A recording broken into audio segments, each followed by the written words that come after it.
Welcome back to the channel. The topic today, as you can see from the title and the thumbnail, is about Cristiano Ronaldo. And in this video, we're not going to really talk about Man United or the whole situation with Ten Hag and the Piers Morgan interview. This video is specifically going to be about Ronaldo, Portugal, and a hard question: are Portugal a better unit, a better operating unit without Ronaldo being a part of that unit, which doesn't make me feel right because I'm someone who's grown up in a generation where Ronaldo was the main guy, Messi was the main guy, and to see these people now struggling does hurt me a little bit. But that doesn't mean we can, just because it's a harsh reality, we have to like run away from it. And that's where I think Ronaldo and Messi fans are a victim of that. They run away from hard conversations. They don't want to have conversations about their idol now struggling, which is something that I don't understand. So let's get into it, guys. It's going to be a hard conversation. It's going to be an uncomfortable conversation for some people because they already have so much love for Cristiano Ronaldo, which I understand. I just want to make one thing clear. Me criticizing an aspect of Cristiano Ronaldo's behavior off the pitch or an aspect of his performance on the pitch doesn't mean I hate him, doesn't mean I dislike him. Because go back in my videos, I've criticized Jurgen Klopp, I've criticized Arteta, I've criticized a range of big players and managers because in that moment they were doing that stuff that was wrong and that deserved criticism. That doesn't mean I dislike them. Klopp is I'm a huge admirer of Klopp. Same with Cristiano. I grown up idolizing him. I grown up wanting to play like him. So I don't dislike him. I'm not someone who is saying that he deserves to be dropped. He's not good. No, I'm not at all saying that. But what I am saying is we need to be fair and unbiased when it comes to these kind of situations because that's what football analysis is. And sometimes football is harsh, it is brutal. You have to be uncomfortable with it.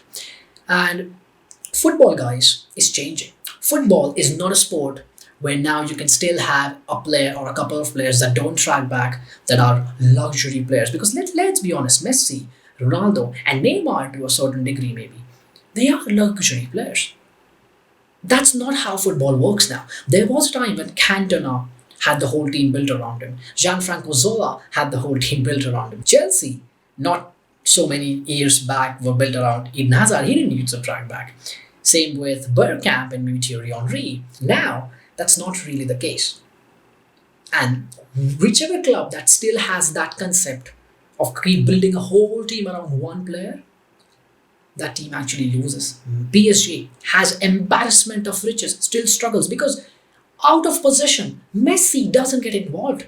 Mbappe doesn't get involved. Neymar doesn't get involved. You cannot have three luxury players. That's not how you can still play football. You can have one now. Having one luxury player now is very difficult. Now we're going to move on to the next step here.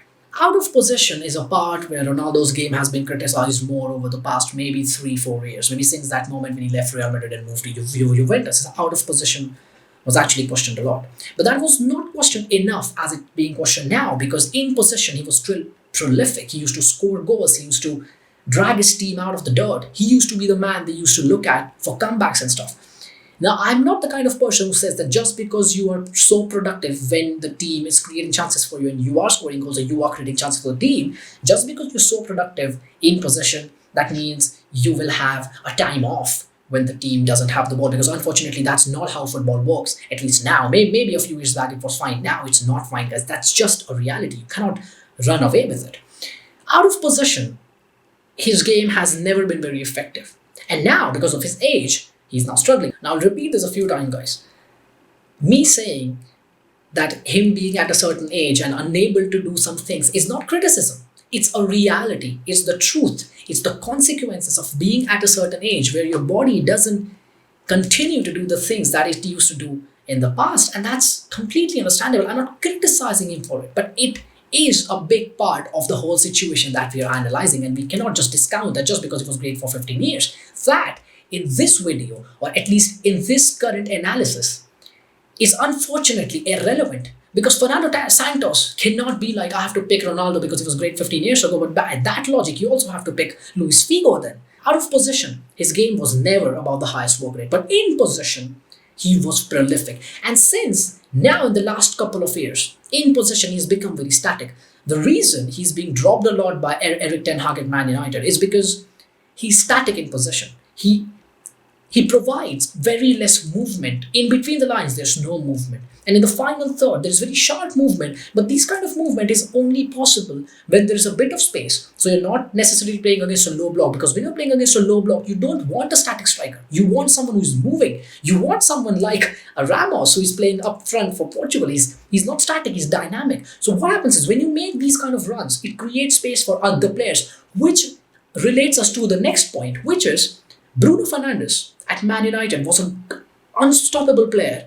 Ronaldo came in. Since then, Fernandes' form has massively dropped because Fernandes was a player who used to have a lot of freedom. Then Ronaldo came in. Same thing happened again. Two luxury players, two players who want everything to be their way. Now, I'm not defending anyone here, but Fernandes' performance has dropped massively. And then every time now, when Man United are playing without Ronaldo, Fernandes is actually playing well.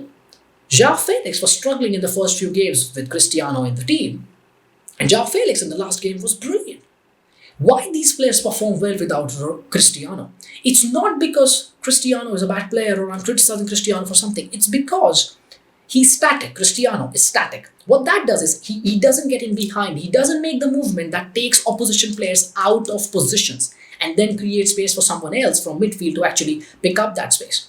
That's what Ramos and maybe at Man United, Martial or Rashford do. Their runs in behind might seem, why is he making that run? He's making that for someone else. And that run creates space for a Fernandes, for a Felix, for a Bernardo Silva to pick up balls in some key areas. It makes the team more dynamic. It makes the team faster. It makes the team much better in transition, which is a very big aspect of modern football. But at the same time, out of possession, it gives you more security. Once you face the toughest teams, once you face the teams who have unbelievable players, whose defenders are great on the ball, you cannot have strikers who are not going to press and then also not going to track back. You need your front players to get involved. It's just a harsh reality. Now, me saying Ronaldo cannot get involved in these things or in the dirty side of the game, which is pressing and tracking back, is not a criticism of Ronaldo. It is just, unfortunately, the reality and the consequences of him being at a certain age where it's just hard to expect these things from him. So I'm not even expecting that from Ronaldo. If you think I'm expecting 100 miles an hour walk rate, a walk rate like Bernardo Silva from Cristiano, no, I'm not. I'm just saying that it's wrong to expect these kind of things from him because unfortunately he's at an age where it's just hard to keep doing that and keep pressing. So I think using him as an impact player, the way Spain have been using Morata or the way maybe Germany could have used Mokoko, I think that could be a way going forward. But against Morocco, if you ask me if we should start against Morocco or not, I think Morocco are going to play a low block and Portugal are going to dominate the position. So I think when you dominate position against a low block and you're trying to break that low block, you don't want a static striker. Again, calling Ronaldo a static striker is not a criticism. It's a reality. And for this particular game against Morocco, with the style of football that Portugal would want to play against them to play a particular low block, you don't want a player who's going to be static. That's all my point is. And that's why I think going with the same lineup with Ramos up front would be brilliant and would be the right choice for Santos once again. And you cannot drop a player who has scored a hat-trick in the World Cup at that young age. He's, I think, the youngest player to score a hat-trick in a World Cup since Pele. Now that is insane. And that too, and that too in the round of 16, that too in the knockout stages, where Ronaldo in his whole career has none in the knockout stages. Messi, I think he scored his first against Australia. So that just shows that these two greats have actually underperformed in the knockout stages for their countries. Again, not a criticism, a reality. Now that we're coming to the end of this video, just want to mention one thing, that when we're doing the review of the Piers Morgan and Cristiano interview on the Cut Inside podcast with Rohit and Kostu, I made a point that with Cristiano in the team, Man United have a win ratio of 20%, and without him, they have a win ratio of 70%. Now, with him, against Uruguay, they averaged, I think, not averaged, they accumulated an XG of, I think, 1.33. And against Switzerland, they accumulated an XG of more than 2, and I think around 2.5. And of course, they overperformed their XG by an absolute mile, which is not going to happen once again. But accumulating such a high XG comparatively to when Ronaldo was in the team just tells you that as a unit, they are operating much better and much more functionally with Cristiano out of the team. Because That's just the reality of the situation. That maybe Santos wants a dynamic striker. Maybe he wants a striker who's going to make runs after runs after runs. These runs create space for Bruno, Bernardo, João Felix, or maybe if you can say Matthias Nunes comes into teams, or Otavio, who is another very good player. So I get why Santos is doing that, because not only is he getting the dynamism, the speed of Ramos, he's also getting the work rate off the ball, which is going to be very important once you step into the later stages of any big tournament where you are going to face teams who have excellent number six, excellent number fours, which you have to press right in the right situations. Otherwise, if you don't press the opposition's deep midfielder who is creating again and again, who is starting attacks, you're going to be in trouble. And I think that's where the importance of Ramos comes in. And with that, I come to the end of this video. Now, I understand it's very hard for some Ronaldo fans to accept what I've said here. And I totally understand that. If tomorrow my idol Sunil Chetri is in a situation like this, I expect him to be criticized. And at the same time, I think I will criticize him because, as I said, me criticizing Ronaldo doesn't mean I dislike him, because I've made videos on my channel where I've criticized Indian players very badly for their performances against maybe Singapore, Vietnam, or some friendlies or something.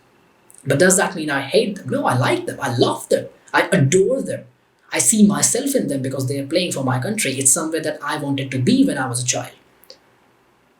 But still, I can criticize them. You can criticize someone and at the same time like them. You can criticize someone and at the same time not hate them or not dislike them. But you can criticize because the reality forces you to do so. With that, I come to the end of this video. Let me know where you disagree with me. If you do disagree with me, you can mention it. You can message me. You can DM me on the platforms that I've listed below in the description. And guys, I'm trying to get more subscribers, so I hope you subscribe the video, share it with your friends, and anyone who wants to speak about football, is passionate about something, you're welcome on this channel and have podcasts with me. That's it from me.